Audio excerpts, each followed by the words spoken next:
అప్పుడెప్పుడో మూతపడ్డ ఫ్యాక్టరీ ఇప్పుడెందుకు తెలంగాణలో పొలిటికల్ ఎజెండా అయింది?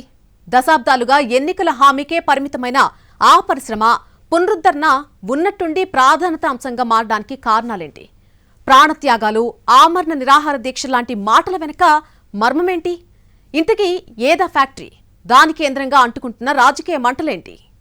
ఉమ్మడి ఆదిలాబాద్ జిల్లాలో వేలాది మందికి ఉపాధి కల్పించిన cement corporation of India factory ఎప్పుడో మూతపడింది. ప్రత్యక్షంగా పరోక్షంగా భారీ ఎత్తున ఉపాధి కల్పించిన పరిశ్రమను నష్టాల పేరుతో మూసేసింది కేంద్ర ప్రభుత్వం. ఇప్పుడు ఈ ఫ్యాక్టరీలోని యంత్రాలు తుప్పుపట్టి ఏమాత్రం పనికిరాకుండా పోయాయి. ఇక భవనాలైతే కూలిపోయే దశలో ఉన్నాయి. దశాబ్దాలుగా ఎన్నికలు జరిగిన ప్రతిసారి అన్ని రాజకీయ పార్టీలకు ఇదో ఎజెండాగా ఉండేది. మేం అధికారంలోకి వస్తే ఫ్యాక్టరీని తెరిపిస్తామంటూ ఎవరికి వారు హామీ ఇవ్వడం, ఆనక మర్చిపోవడం కూడా సర్వసాధారణమైపోయింది. ఈ పరిస్థితుల్లో ప్రస్తుతం కేంద్రంలోని బీజేపీ ప్రభుత్వం దీన్ని అమ్మకానికి పెట్టిందంటూ బీఆర్ఎస్, కాంగ్రెస్ నేతలు ఆరోపిస్తున్నారు. అది నిజమేనా అన్నట్లు సిమెంట్ పరిశ్రమలోని భవనాలు, యంత్రాలన్నింటినీ తొలగించి తుక్కు కింద అమ్మేందుకు టెండర్లు పిలిచారు. మొన్న వేసవి నుంచి తొలగింపు ప్రక్రియ మొదలైంది.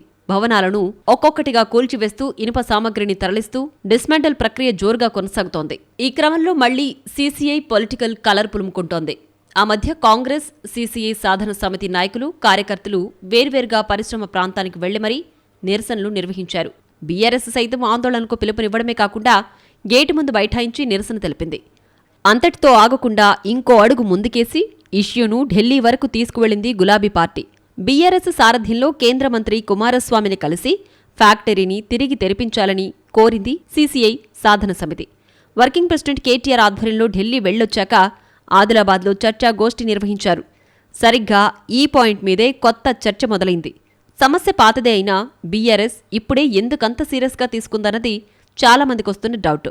మాజీ మంత్రి, ఆదిలాబాద్ జిల్లా బీఆర్ఎస్ అధ్యక్షుడు జోగు రామన్న అయితే మరో అడుగు ముందుకేసి సీసీఐని పునరుద్ధరించుకుంటే ఆమరణ నిరాహార దీక్షకు దిగుతానంటూ హెచ్చరించారు. అందుకోసం ఆగస్టు 30ని డెడ్లైన్గా పెట్టారాయన. మరోవైపు కేటీఆర్ సైతం తాజాగా రాష్ట్ర ముఖ్యమంత్రికి లేఖ రాశారు. ఆ రకంగా గల్లీ నుంచి ఢిల్లీ దాకా పోరాటం చేస్తూ కేంద్ర, రాష్ట్ర ప్రభుత్వాలను ఇరకాటంలో నెట్టేందుకు బీఆర్ఎస్ గట్టిగా ప్లాన్ చేస్తున్నట్లు చెప్పుకుంటున్నారు. ఎన్నికలకు ఇంకా 2.5 ఏళ్ల టైం ఉంది కాబట్టి ఏదో ఒక పెద్ద సమస్యతో జనంలోకి వెళ్లాలన్న ప్లాన్లో బీఆర్ఎస్ అధిష్టానం ఉందన్నది రాజకీయ వర్గాల అంచనా. ఇన్నాళ్లు ప్రతి పార్టీకి ఇది రాజకీయ అజెండా అయినా ఈసారి మాత్రం బీఆర్ఎస్ సీరియస్గా పోరుబాట పట్టబోతోందట.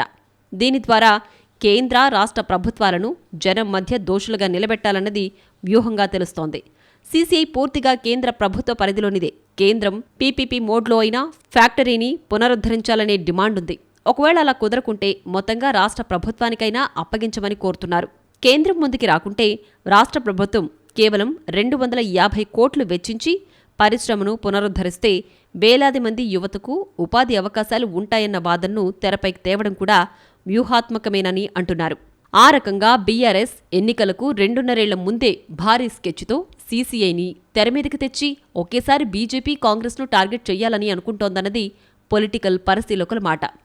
పునరుద్ధరణ విషయంలో కేంద్ర, రాష్ట్ర ప్రభుత్వాల వైఖరి ఎలా ఉన్నా బీఆర్ఎస్ మాత్రం పోరాటాన్ని ఉధృతం చేసే ప్లాన్లో ఉంది. ఈ పొలిటికల్ గేమ్లో చివరికి పైచేయి ఎవరిదవుతుందో, ఫైనల్ పంచు ఎవరిదుంటుందో చూడాలి.